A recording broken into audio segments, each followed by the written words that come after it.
Welcome to this session on types of SQL commands. Here we look at 5 types of SQL commands. First, DDL, data definition language; DML, data manipulation language; DQL, data query language; DCL, data control language; and TCL, transaction control language. Under DDL, we have SQL commands like create, alter, drop, truncate, comment, rename. Now, how does one know whether a particular command belongs to DDL or DML? In order to know or have an idea about that, you need to understand what is data definition language. If any of the SQL command is helping us in creating an object or a structure like a database or a table or managing them, then we can call it as data definition language. So in summary, we can say that any command that helps us in creating a database or a table and changing the database or the table, those commands can be called as data definition language.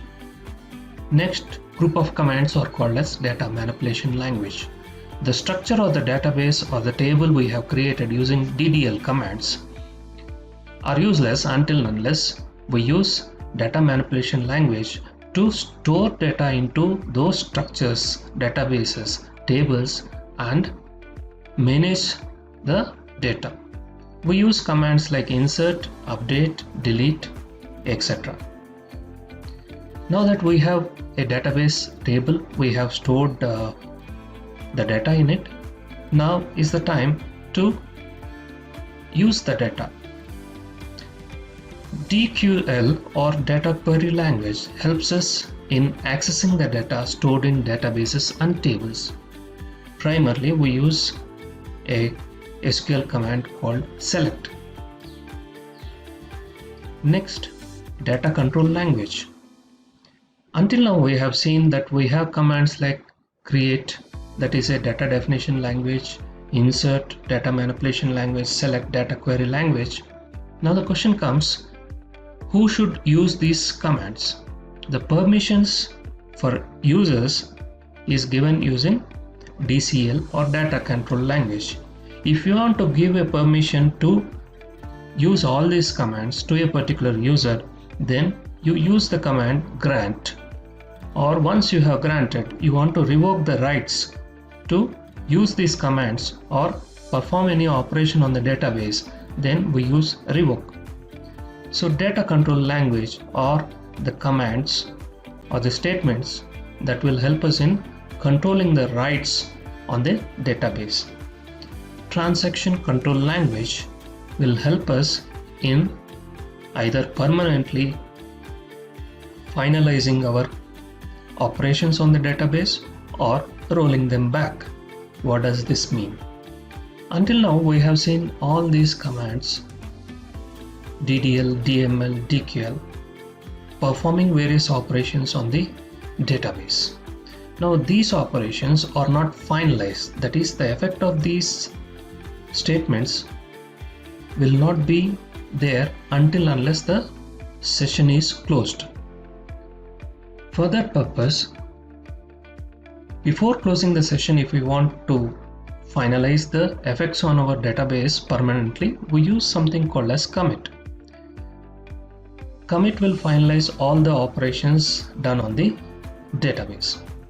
Rollback is like undo or Control Z.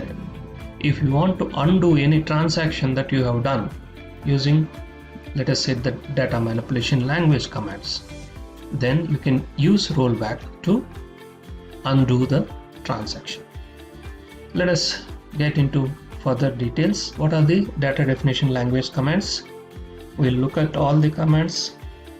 Create will help us in creating the objects like a database, table, index views, etc. Alter helps us in altering the structure of the object. Drop will help us in deleting an object. Truncate will remove all the data inside a database or a table. Comment will help us in adding comments to the data dictionary. Rename will help us in renaming a object. Data manipulation language SQL commands insert will help us in storing data into a table. Update will help us in changing the existing data in a table. Delete will help us in deleting the records from a database table.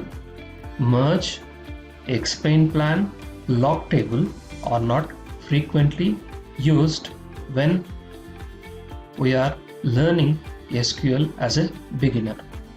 But let us know what they do. Merge will help us getting the data from more than one source and updating or inserting into a table or a view. Now, call is a statement that will help us to call a PL/SQL or a Java subprogram. Explain plan, it is a statement to determine the execution plan in a database. It follows specific SQL statements. This statement either will insert a row describing each step of the execution plan into a specific table. Next, log table. Log table is about concurrency control. In the sense, if at the same time many users are accessing the database and you don't want others to work on them simultaneously, then you can lock the table. So locking the table will help us from granting access. So here either it will deny access or it will permit access by unlocking. Data query language. It is helpful in fetching the data from a database. There is only one command, select. Data control language. It will help us in granting or taking back the authority from any database user. There are two commands. To grant any authority, we use grant. To take back any authority given, we use revoke. Transaction control language has commit, rollback, save point, set transaction. Commit will help us in finalizing a transaction and making the changes take effect in a database. Rollback will help us in undoing any effects on the database. Save points will help us in creating transaction points to which we can roll back. Next, set transaction. It will specify the characteristics of the transaction. For example, transaction statement to establish the current transaction as read only or rewrite, etc. can be done using set transaction. Hope you have understood all the types of SQL commands. This classification of SQL commands is not